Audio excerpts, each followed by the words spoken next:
What's up, everybody? Austin Cheviron here with the Winning Twice podcast. And Winning Twice, we talk about winning in life and in business. And during our time, you also hear a little bit, maybe financials and legacy along the way. And I got my buddy here, Nick Krem, here today. Nick, what's going on, man? What's going on? Awesome. I'm excited to be here on Winning Twice, baby. Winning twice, Yes. dude. So winning twice is life and business. When I say that out loud, what comes to your mind?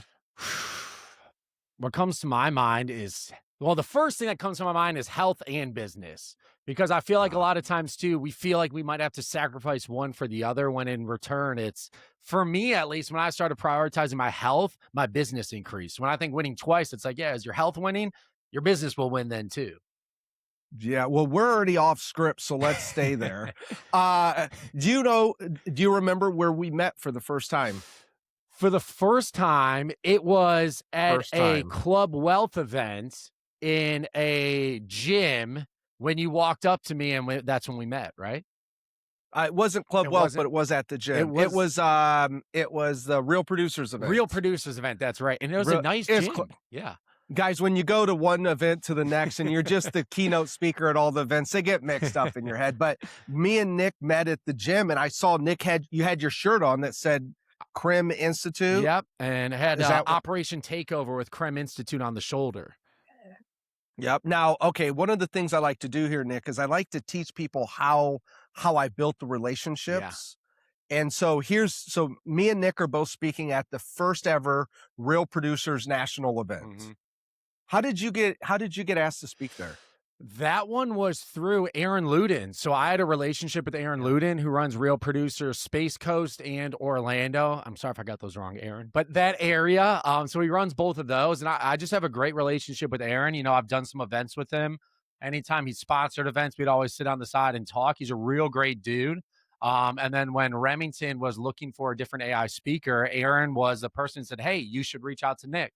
So then I got on a podcast with Remington, and he liked what he heard. So then I got invited to the national event. That's it. So we're both speaking. Before I ever go to the events, what I do is I research all the speakers. I'm already. And yeah. so I know who they are. I know what they speak on. I know what they look like. And I don't know if they're tall or short. And you were taller. You're rather tall. So I'm like, damn, Nick, I didn't think you were that tall. But I'll research every speaker. And if I have time, I'll try to reach out to them before too, just to say, hi, my name's Austin. I'm going to be here. Love to see you while we're there. I mean, the speaker on that list, there was 20 speakers. Those are the people you want to talk to. Yeah. And so I had your name on my list. I didn't have time to call you. The book was just launching, The Money Puzzle. So I was under the water. I was dying. But me and you listen, everybody, we were both at the gym before the event. Mm-hmm. Key piece, life and business. Nick says health and business. We were both at the gym. Yeah. Nick's crushing it. And I see this guy and I see Krem, and I'm like, I know that Krem name. I studied that Krem name. Yeah. And so then I'm like, what's up? And you're like, what's up? Well, who are you? I'm like, I'm Austin. He's like, yeah. And I'm like, I like this guy. Man, you know, I'm already sitting here. I'm taking notes. You were saying people should have their notebooks out. I'm taking notes. I'm like, I got to research the speakers before I go there. I usually check Every the time. names, but I don't check them enough to like, all right, what's their face? What do they do? What are talking points? I think that's a pro move right there. If I didn't do that, we wouldn't be here today. Wow. I wouldn't know who you are. Yeah. I would have never talked to you. I wouldn't have kept a relationship. And so I'm like, who is this guy? So I'm studying you. And then I see you at the gym, and like, you're a cool guy. Some guys, you know, like I know some of these guys that speak they're just they're assholes. Right. They're just, I don't want to talk to you. You did something really well, obviously, but you weren't. You were like, dude, what? And me and you talked. We were working out. We stopped working out for about 20 minutes. We did. Yeah, we did. I feel like this is a relationship game. Like, I love meeting new people. And it's honestly, Austin, I didn't know exactly who you were at the time, but if someone says, what's up? It's like, what's up, man? Like, you're at the event too. Like, good to see you. Yeah. And so then I remember we're both like, hey, we got to finish the workout. Yeah. So then we finished. But where I was going with this, everybody, is our relationship started in a second. Okay. Now, maybe I researched Nick more than he researched me, but his first reaction to me is why I kept talking to him. Yeah. Yeah, I'm 100% serious, Nick. Yeah. It wasn't anything else. It was like, this guy doesn't know who I am, and I like him. Well, I just like when I really take a step back and look at things too, like going to some of these events that I've been invited to, even before I was speaking and just being in the rooms, I saw how close knit some of these groups are. And then they would show videos and they would talk about stories like, remember when we were at that event 10 years ago? Like, wow, these people all really know each other and they're all in this space. And what you'll find in the real estate industry too, it's a pretty tight knit community, right? Although people Yeah. all around the country, it's a pretty tight knit community. So I feel like relationships is the name of the game. I like knowing people. The reason I'm on this podcast too is I look at Austin, and from my relationship with you, it's like, yeah, I want to know Austin for the next 10 years. So I'm going to continue the relationship. Yeah. Thank you, Nick. Yeah. Thank you. Well, let's do this. Tell the audience who is Nick? What does Nick do? Where's Nick from? Let's give us a couple minutes on who's Nick. Yeah. So I grew up in Cleveland, Ohio. I actually have 48 first cousins, and we all live within like 20 minutes of each other. So like growing up, everyone hang out with their friends. I'd hang out with my cousins like every single weekend. So Same here, bro. oh, is that right? That's Yeah. awesome. And, from there, started at a real estate call center, calling 15 hours a day, 8 a.m. on the East Coast to 8 p.m. on the West Coast. And the guy running the call center just happened to be Albie Stasic. So, Albie snuck me into some masterminds when it was like Jay Kinder, Veronica Figueroa, Kyle Whistle, Brent Gove, Gene Frederick. And that was before everybody came to EXP. Some people were there, some weren't.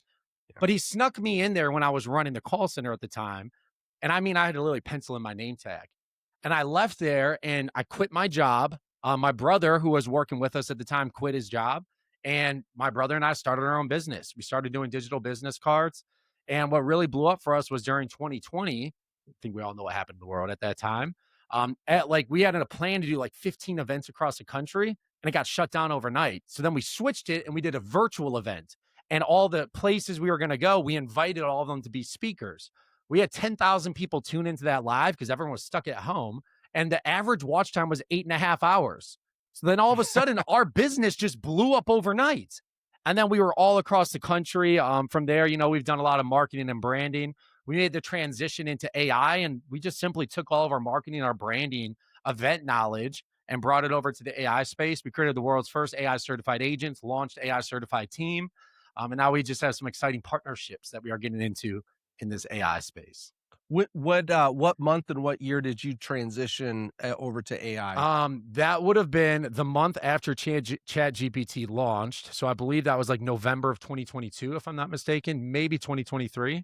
Oh. So I think it was 2022 at the very end of it. So a month after it launched. And so you've studied, you've mastered AI, you've been down the road.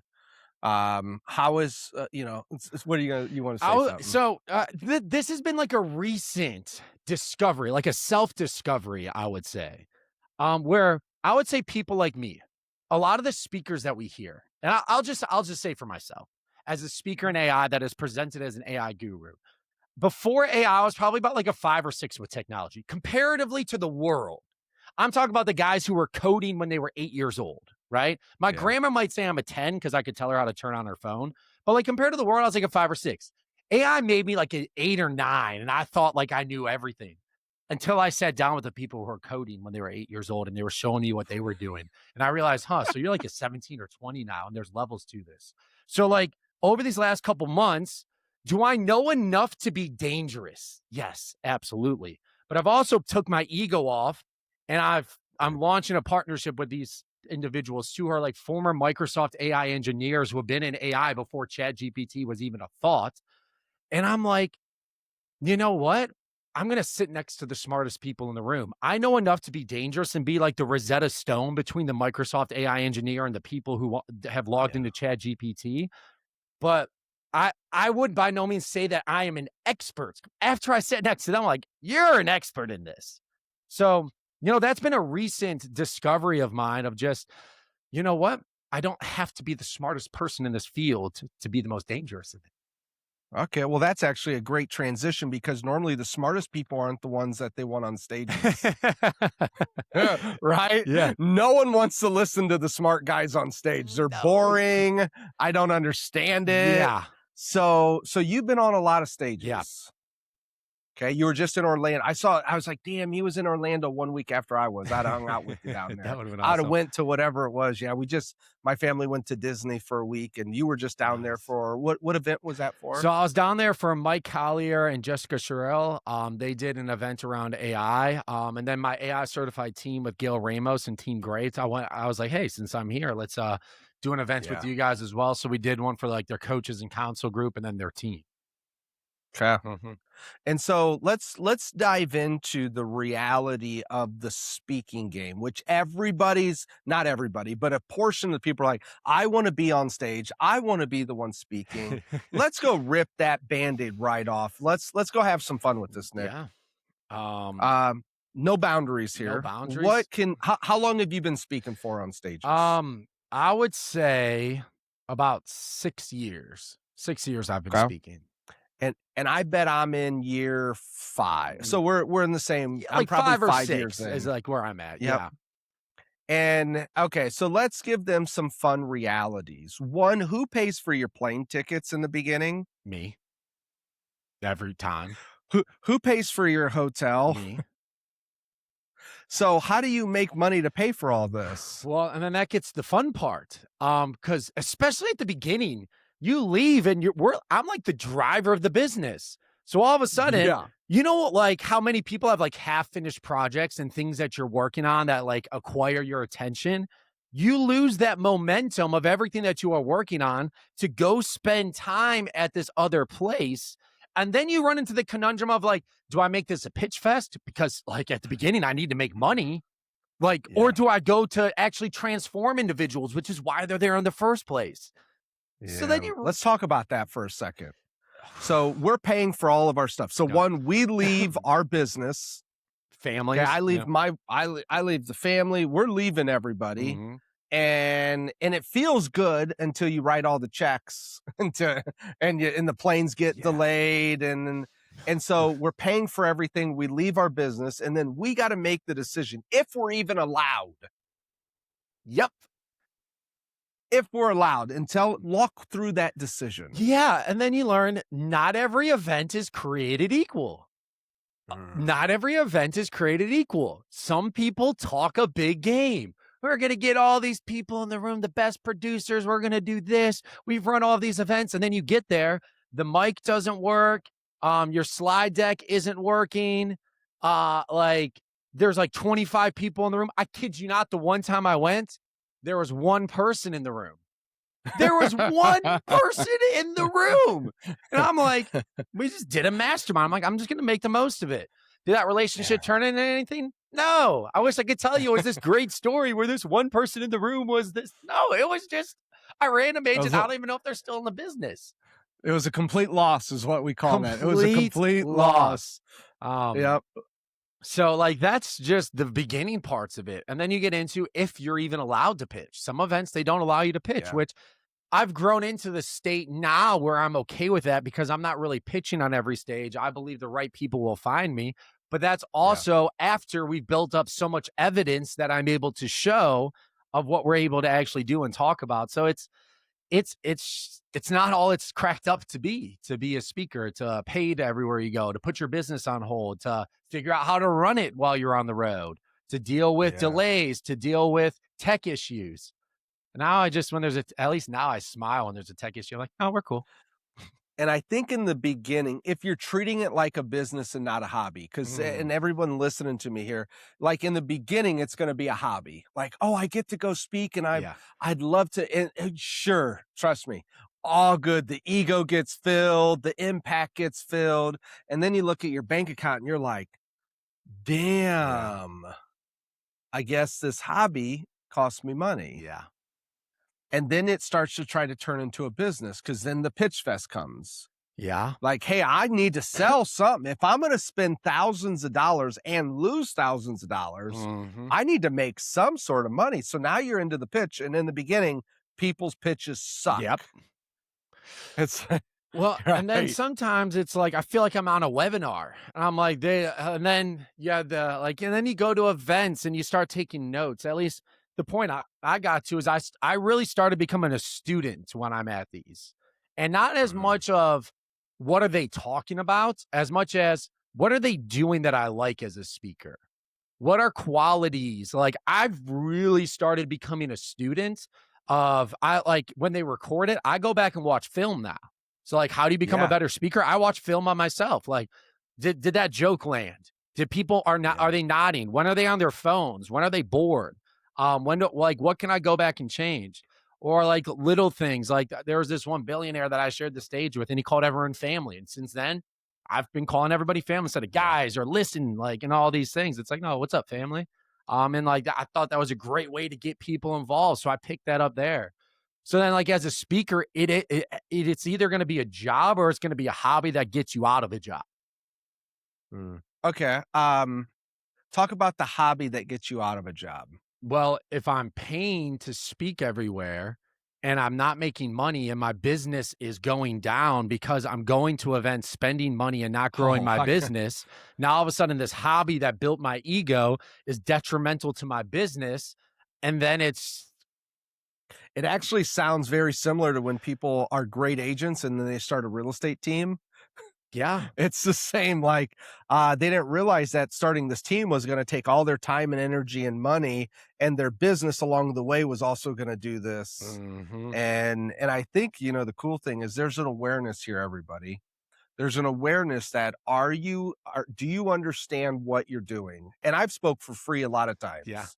I have. I just recently gave my highest bid to speak, $30,000. I've never quoted anything that high, but I gave, that was my high bid. Yeah. And I just looked at what's going to be taken of me to complete this. And so to do that, it's like, there's a sacrifice. It's not all funs and games, people. It's not just fun and games. There's a sacrifice. And if you're running a business, do you understand that sacrifice? And yes, I want to impact. Also, when I speak, I look to say, what do I have stacked around it? If I'm going to go speak, do I have something to take them to? Yeah. How many times do you speak a year, if you were to guess? Probably close to 25 to 30, if I had to make a guess. I at the beginning of before January hits, I give myself a number of paid speaking events. And for 2026, it was 6. So I have 6 events that I'll exchange my time for money. And then I normally will have 6 that I'll just buzz in real quick, say hi, shake some hands. Yeah. And it's like, I'm good. I got 200 clients. Like if I go to Detroit, I got 200 clients in Detroit. They're doing it for free. Yeah. I'll go, hell, the last one I brought 100 some bucks. So I not only spoke for free, but I lost $1,500. Yeah. I'm okay with that. That's a hobby there. So spending that much time on the road, tell me health-wise what you've done to become consistent. That has really been my biggest hurdle as of lately, is understanding the downsides of it, because I believe it was 2 years ago, I took an entire year off of all events, speaking events, or even attending an event. Why? I really wanted to get my personal life and health in order, because look, I gave up drinking during that time. I gave up smoking cigarettes. I lost over 75 pounds. My business is like way more streamlined. I just realized that I don't need that in order to grow my business. And I've went to a lot of events, and I'm sure you know this, Austin. You go to an event, they give you all these ideas, and then you go back, you end up doing none of them. And then you go to another event. And although what I was doing was working, I heard all these other things that supposedly, and that's what you learn throughout this industry too, it's not actually always working for people, but they'll tell you it is. It's always working. And then it's like, oh, we need to start doing this, this, or this. And I found myself not being able to go to one without coming back with too many ideas. So I needed to take a step back and just kind of breathe. Like, all right, I need to focus on myself. I need to focus on my health. I need to get very focused on exactly what's working for me. And you know what? That was actually one of our best years in business. And I didn't have the speaking part nailed down. I wasn't able to go to there and really keep my habits in line. Especially when I was drinking, it's like, it wasn't a problem, but like at events, real estate events, they like to party, like to go out. Dude. And we're invited to all the special events. There's always free alcohol. It's people buying you alcohol. Like, oh, Nick, come over here. Let's get a shot. And then it's like, in my head, I would tell myself, oh, this is a relationship, like, and things like that. But, when it came down to it, when you're by yourself, it's like, now I'm out of energy. Now I'm out of rhythm. Now I have all these ideas. So I took an entire year off and really got focused. And then I was also around the time AI started really taking, like, going to a new level. I've always said this is I got it from, I joined a mastermind during that time too. Peter Diamandis. He's, has the podcast Moonshots. He's got, I know the name. yeah, it's all about AI, robotics, and longevity. And it's like people that are like, they've literally, I believe, they cure blindness by using cellular regeneration with AI. It's pretty fascinating, the work that these people are doing. But I think I've seen it. But I wanted to take a step back from the industry. I'm like, what is this technology really about too? So like all like the speaking and like my health was a priority, but I also was like, AI is happening. Like there's all this circling around. I need to become centered in this world that feels like it's on quicksand right now because of AI and everything going on. I need to center myself if I need to go out there. So I took time off. Like I said, I lost over 75 pounds, lost my hair, didn't lose it, just, decision there too. I was losing it. So I just was like, see ya. Stopped smoking, stopped drinking, and just got myself in line, and then got a better hold on like my beliefs and how we're going to attack this AI thing, because everybody was telling you how to do it and all these things. I'm like, feel like there's more to it. So I took a step back and really got centered in myself. Yeah. Really. So it's funny, as a coach that works with people on their life I work with a lot of the speakers. Yeah. And not only on how they speak, but then how it affects their life and their business and all that stuff. And what, if you guys, I know you guys heard Nick's number. He said 25, 26. 26 means he, on average, and it doesn't work this way, means every 2 weeks, which it's not, but every 2 weeks he's gone. Yeah. But because he's gone, it means it's about every 11 to 12 days, because then he's got to hop on the plane, go do the thing, and then hop back. How can you become consistent? It's not a question for you, Nick, but this is what I want them to think through. It's really hard to have consistency when you're doing something 11 days and then your routine's off, 11 days and then your routine's off. And the environments we get in, they're very like, hey, I got the best of they rented the whole bar. It's the best people in the world are here and they all want to do a shot. And I'm like, but I speak at 8 a.m. tomorrow. You're like, fucking give it to me. Let's go. And you're like, I can't do that. That doesn't work. And then it's every 11 days. And it's tough. And for me too, I always take off November through about February from speaking. So then it's even more compact. So for me, like one of my big things is in bed by 9 o'clock in my room. I'm not saying I'm asleep by 9, but like I get to my room by 9 p.m. because things that happen after 9 p.m. and also my sleep. Especially when it's different time. We didn't even cover different time zones, bro. Oh my God. I speak over in London in June. Woo. Yeah. So I'm speaking in London in June and I'm like, you can't have me on in the morning. No. I can't be the 9 a.m. because 9 a.m.'s 4 a.m. my time. I can't. So I got to be and so just the things you got to think through. Yeah. You didn't even time zones. Zones, bro. Like that's a whole can of worms in itself. Yeah. So like one of my things is in my room by 9 p.m. In my room by myself. Just that's another thing that you'll see at events that the younger me didn't always abide by. But in my bed, in my room by myself by 9 p.m. I also, one of the first things I do when I get there is I find the local grocery store. I go down there, I get my water, I get like fruits, and I get some like power bars and things. Why? Because I don't want to be ordering food. I don't want to eat whatever's there, whatever's available. It's like, no, I have my nutrition. I have my things. So in my bed by that time and working out in the morning, like it's non-negotiables. It has to happen. If not, you're out of rhythm. Because I remember when I first started speaking again, I started getting out of rhythm with my workout habits because I didn't have that standard. And all of a sudden I started putting on weight again. I'm like, come on, I worked so hard to take this off. Now I'm going right back. Yeah. Well, as somebody who's essentially a wealth coach, what I just heard there, if you did not make those decisions, $5 waters, $5 waters, ordering room service. He's got $30 to $40 in bills per night. Yeah. Let alone the days. And remember, when we get done with the day, we're exhausted. And we just got to like, hey, I just need something. That's a big part too, because speaking does take a wear and tear on you. Because it's not just the speaking. To me, it's still like I like speaking too, because if I get like the butterflies in my stomach, like before a sports game. You guys played sports growing Yeah. up, you know exactly what I'm talking about. It's like, ooh, it's game time in the morning.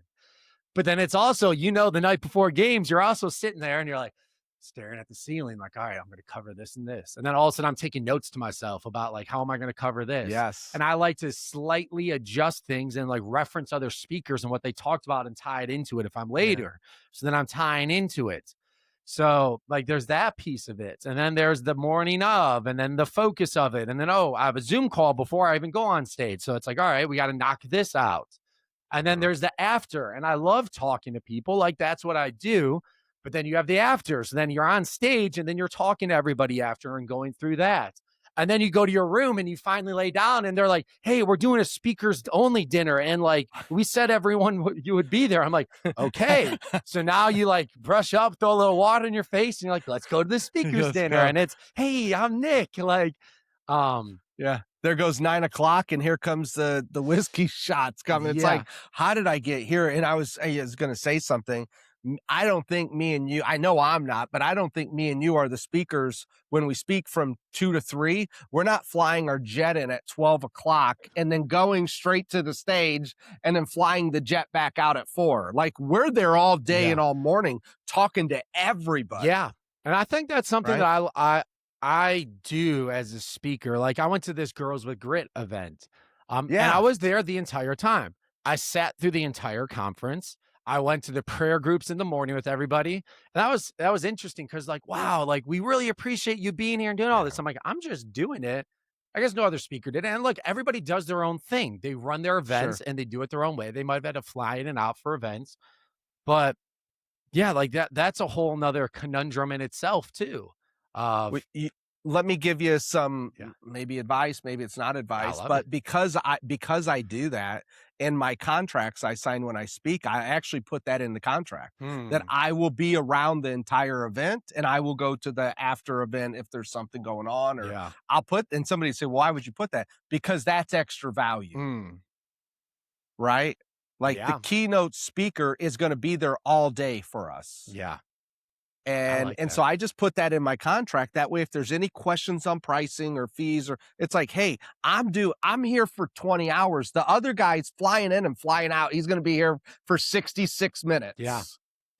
And so I just put it right in there. I make sure I can do it and I make sure I want to do it. But Mhm. that's right in my contract I now. love that. And by the way, we And might need to go in on one of those Spirit planes so we can have that private plane flying us in, bro. I did look at getting a jet, Did you? handful. Yeah, I did. Mhm. Wealth wise, horrible idea. Okay. Family wise, great. What I made the decision was just not to fly and travel, Yeah. was it. And I'm just like, I'm just gonna do what I need to do. So that's why I'm like, it's 6 a year, Yeah. 6 paid speaking events, and they gotta be for like 5 out of the 6 have to be for my current clients. Mm. And I think this is where it's too like I believe discernment is becoming one of the like it's always been a very high value quality to have, but especially now when like I'll just throw AI into it, like being able Yeah. to still make your own discernments, that's going to be one of your most valuable skills. Because when information becomes commoditized, what are people going to you for? It's not regurgitation of information, it's for discernments. And the reason I'm bringing that up is I don't have a wife and kids or even a girlfriend right now. So for me, I'm like, you know what? I'm going to what is it? Like make hay while the sun is Make shining. hay while the sun Yeah, shines. like Yeah, I'm gonna baby. go on tour. I'm gonna go to all these places. I'm going Yes. to. I also get to travel, so I like to spend sometimes an extra day if it's in a desirable place to go venture out. So like where you're at, yeah, you have your family, kid, like all of those things. I don't, Yeah. so I'm like, I'm gonna travel. You want me there tomorrow? All right, I'll hop on a plane. Like cover the plane if it's tomorrow. But Yes. like, you know what I mean? Like this is where Yeah. it's sometimes we can't look at something that someone's doing at level 7 and I'm at level 3 family wise. I'm like, well, Yeah. that doesn't fit for me. So if you guys are listening to this, like know where you're currently at in your stage, and make a discernment. Yeah. It's really good. Actually, it's beautiful. Uh, absolutely beautiful. Um, where it's funny, where I speak now, I try to pick places because my wife and kids are still at home. My wife doesn't travel with me. Yeah. I try to pick places that once my kids graduate high school, that I can call someone and say, "Hey, Nick in Yeah. Japan. Hey, honey, you want to go to Japan? Okay, let me call Nick in Japan. Nick, hey, you got any conferences this year? Yeah. Sure, yeah. Okay, hey, let me go to Japan then." So I'm starting to pick the places that we can travel and I can see, and Yeah. I love that. Let me get into some AI specific questions here. Yeah. And I wrote some of these down here. What human skills are getting more valuable as AI becomes whatever that word is I'm looking for? Yeah. What human skills do you see are becoming more valuable? Your applied experience that AI cannot have. So, like for real estate, it can run the CMA. It can literally get all the data. Oh, AI is great at data. It can run all the data and create the marketing. It can tell you exactly where you need to go, what you need to do. I know people are like, yeah, but it doesn't see the home. Well, give it a year or two. Yes, it will see the like your ability to Mhm. say, hey, I've dealt with hundreds of homes just like this. Here's the information that we both have. Here's how we are going to use it. So, your ability to have your unique experiences in discernment based on the information that is provided, I believe that is going to be one of the most prized um, value based. Yeah. And it will Yeah, that's also it. be the experience that you provide. How do people feel when they are working with you? One, like we just said, do they feel like you are an expert? Feelings are going to be a big part. Do they feel like you are an expert, that you can give Mm. them things that AI can't? You can tell them things that AI can't. Also, how much do you provide an experience as far as like when it's closing and how easily you're able to walk them through it? And then I know one of my favorite closing gifts, I know I was just at the Cutco one. I think those are great. But I Yeah. think this was one of the favorite ones that I've heard is they bring over a photographer for your new home and take pictures with you. And then they provide you a frame with your family at your new home. And it's like, wow, that's like an experience that you provide. The human Yeah. element is getting more valuable than ever. And I know I'm the AI coach and AI guy and all of these things, It's okay. but I'm telling people like, look, agentic AI, and this is just the next step beyond what's after this, which nobody knows, is going to take about like 80% of the jobs that real estate agents do. And a lot of people do behind the computer. So, as much as you want to focus on that, yeah, of course, you're going to have to implement it. There's not a future that exists without it. But if 80% of the job is going to be replaced by that, maybe you should start focusing on that 20% that it won't Mm. replace, because that is the place that AI won't touch. You And know, it's funny, yeah, go Nick. ahead. My second question is who or what has been replaced? And you just were, it's like, man, you were hitting it. So stay Yeah. into real Yeah. estate. Tell me the 20%. Tell me the tasks, the jobs. What is that? It will be, I look at it like this. So I'm going to use an outside example to bring it to this. I look at it like the Target checkout line. The Target checkout line used to have 20 cashiers, or like, let's just say 10. Let's not a big Mhm. target, 10 cashiers. Now it's self checkout with 2 people to check the receipts just to make sure that everything is okay. I believe a lot of industries are going to go that route where it's going to be a lot less agents doing a lot more deals. Why? Because everything that is done behind the computer, we're talking like transaction coordination will probably Mhm. just have one person that is just checking. They're the HR of Yeah. the AI, just saying, yep, everything lines up next. Yep, everything lines up next. Yep, everything lines up next. The agent is going to be a negotiator. They are going to be a wealth advisor, because I Mhm. don't know about you, but I had AI help with my taxes, but I didn't turn it in like that. I still sent it to my tax guy and said, can you check this? Because you didn't do it quick enough. So I got someone to do it quicker. Yeah. So I'm not paying for that service anymore, but I'm going to trust you to check everything that it came out with. Yeah. So checking over the contracts, being the negotiator, and being a true wealth advisor, I believe are the tasks that agents are going to have, because Even though I love AI, it can hallucinate. I'm not going to trust one of my largest financial assets to something I can't touch, something I can't hold, and knowing that it can hallucinate. I'm going to go to the expert who has done it, say, here's all the information that I have. Where am I wrong? What should I do? I feel like, It's funny. yeah, go ahead. When I ask you, and you actually just said the words, when I asked you what's the 20% and I'm listening to you talk, and my real estate sales, the best, especially at the end of my career, I haven't sold for years. Yeah. But at the end of my career, I like how you smiled when I said that. Nice. At the end of my career, the most powerful thing that I would do with the client is ask them one question. And it's the question that I don't think AI can replace. It's how do you feel right now? And that was my job. I didn't run the transaction. I had other agents running the transaction, but this was my client I worked with 5 times. I sold their whole family. And I would talk to them once a week and I'd say, how do you feel right now? What's going on? And that one thing that I did had nothing to do with real estate. Was the most valuable thing. And AI can't replace the feeling, in my opinion. I don't know, but I don't think it can. And so the agents, you got to get back to, you're their chief experience officer. Yes. Their experience is based off of their feelings, by the way. Yes. That's it. That's it.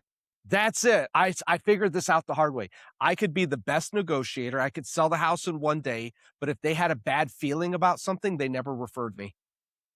Or they could have a great feeling. They loved me. I made them happy, but we never sold the house over the year. They'd still refer the hell out of me because they had a good feeling about me. Wow.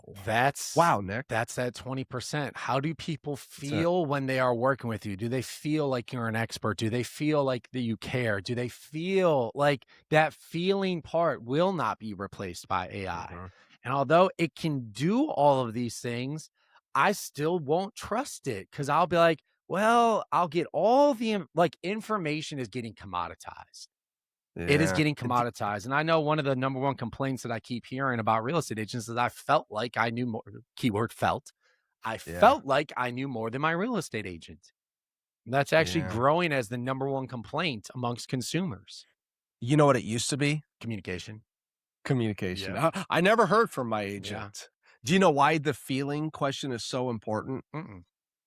Because the thing that's the most fucked up when they do a deal are their feelings. They are a feeling mess. Yes. It is a mess.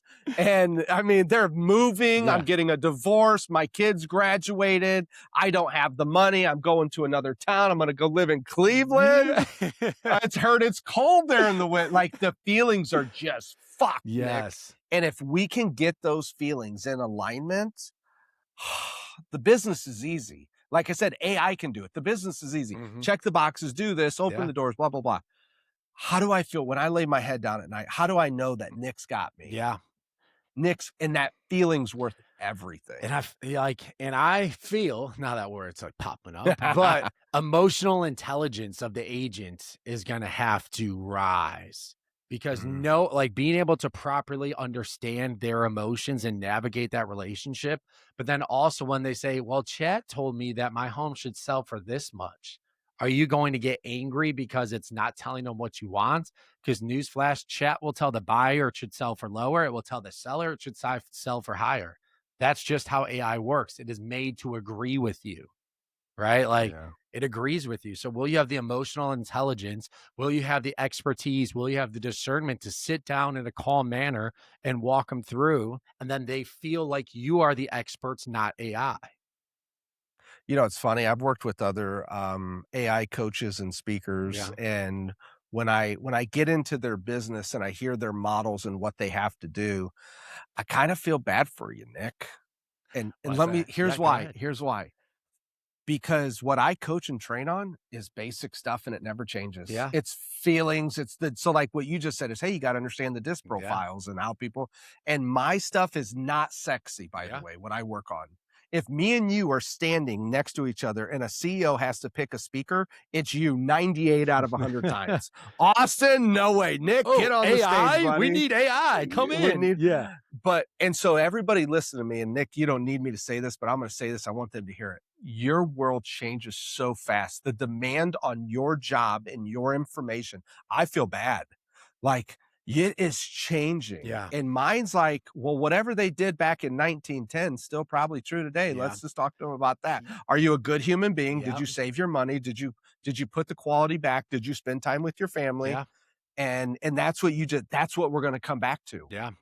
And you know, it's funny you say that too, because about 6 months ago now, I had a red mark on my head about this big. And when I say I was banging my head against the wall, that was not literally. I was like, it just changed again. I got to learn this. I got to do this. I have to be the person that does it. And then, you know, it's funny that you said like it's constantly changing. So what did I do? I went back to proven principles. I'm like, all right, where is stable ground I can find in this realm of quicksand? And one of the places I found was who, not how. Talk to me. Who, not how. And I believe I was a how. I need to figure out how to do this, and I need to teach people how to do this. And then I took a step back. I'm like, wait a minute. That's never really worked. Teaching people how.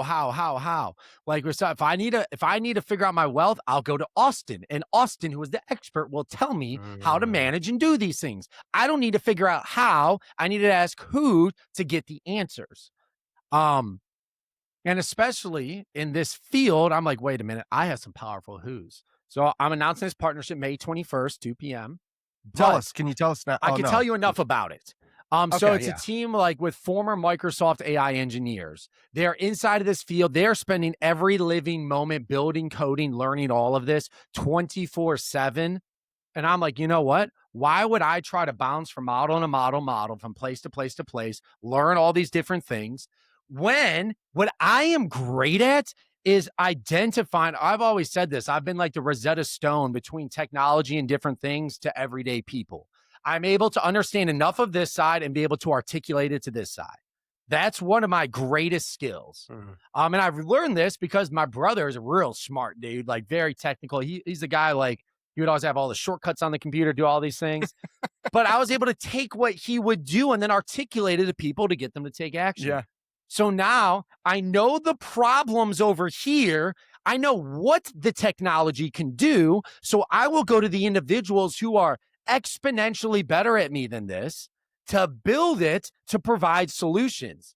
So now I am getting out of a role of even teaching people how to do everything. I am going to the former Microsoft AI engineers to build it in a SOC 2 compliant server, which means you don't have to buy a Mac Mini. You don't have to learn to set up your guardrails. You don't have to learn to do all this. By the way, you just became a part-time real estate agent because now you're a full-time software engineer. The most competitive industry in the world right now is software engineering. So I'm going to the people who know how to do it. And now I've been sleeping so much better because I see a new update and I'm like, oh, they've already updated their back end. I don't need to do that. And then there was a day, so now I have a member on my team and I told every member on my team, I'm like, I need y'all to be my house. Like, I know how to do something. You need to do it. So now every member of my team, they're looking to replace themselves every day. They're no longer in fear of that. We have an anti-fragile mindset where it's, don't be scared of this technology. Replace yourself every day, and I will never replace you because you are the person that is doing it. So I started working with them, and now I'm shifting from teaching agents a how-to manual, not saying comment AI, and I'll send you my entire manual. And then there's the agents out there who have commented AI in 50 posts in a week and then have 50 manuals and don't do anything. Now it's just like, here is this entire solution. It's your digital employee. Just send it a text and it'll do the work for you, or it will work autonomously for you. Okay, so you're building out agents is what I'm hearing. Yeah. Is that the word? Yep. Okay, and I'm not like heavy into the AI, but because I coach and train AI people, I hear what they're doing and I'm like, oh, that's what okay. And I'm not dumb, but I'm not smart. So okay. And then it's like agents, AI, like agentic. And so we have generative AI. We're the generators because we prompted, it comes back. We prompted, it comes back. We're the generators. Now we're getting into agentic, which is essentially you train this digital employee that lives in the computer for all intents and purposes. I'm trying to break it down. Lives in the computer that is trained to do specific tasks, can actually do tasks while I'm out doing something else. So these are digital employees that can do work inside of your computer. And the problem that I am seeing is, can I build one quickly? Yes. But that's like pulling a Harvard graduate off the street and in 10 minutes saying, all right, here's your job. Here's what you need to do. Go do it. And it's like, how well will they perform? So this is where I took a back seat and I said, I'm going to take my ego hat off, thinking I have to be the smartest person, know all these things, and just go to the smartest person, explain to them what I want. They build it and then say, hey guys, you can hire this person, this digital employee.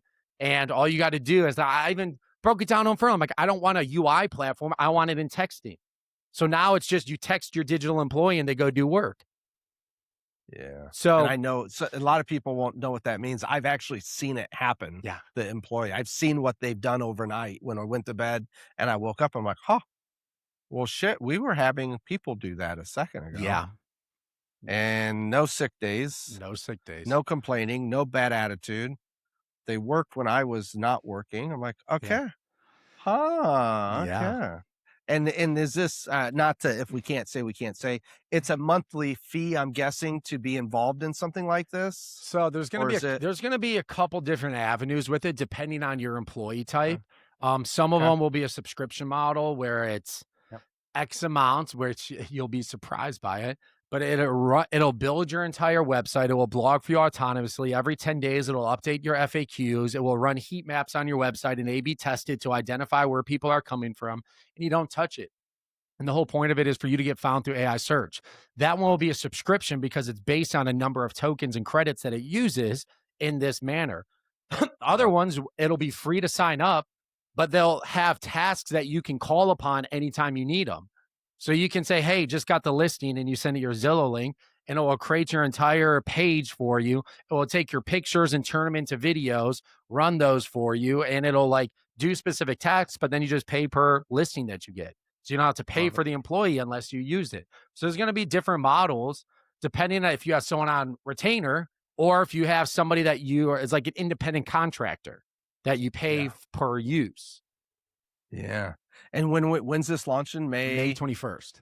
May 21st. And how, we're probably, what's today? May 6th, 7th today? 8th. So this will probably come out right after May 21st.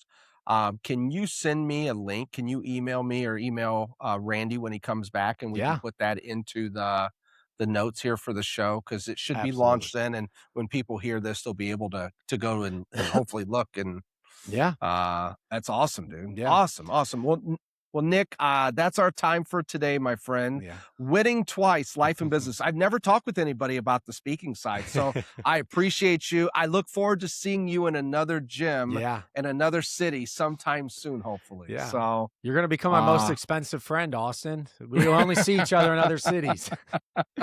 Hey, that works more than my other friends. So I just got to go into the gym and hopefully if somebody learned something today, do a little bit of studying on who you're going to see at the event and then go find them, say something to them. And when you see them, we all have this moment. Yeah. When you see them, you're like, oh, I want to say something.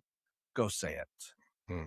Because if not, then you're not having this conversation today. And it's a what if life. What if I would have life? It's like, fuck it. Just do it. And let Nick be like, dude, I'm busy. I don't want to talk to you. Okay, great. Yeah. All good. So what? So Nick, I appreciate you being cool, man. If you weren't, we wouldn't be here. Love you, brother. Appreciate this and look forward to seeing what you're doing. Love you too, Austin. I appreciate you as well. Thanks, man.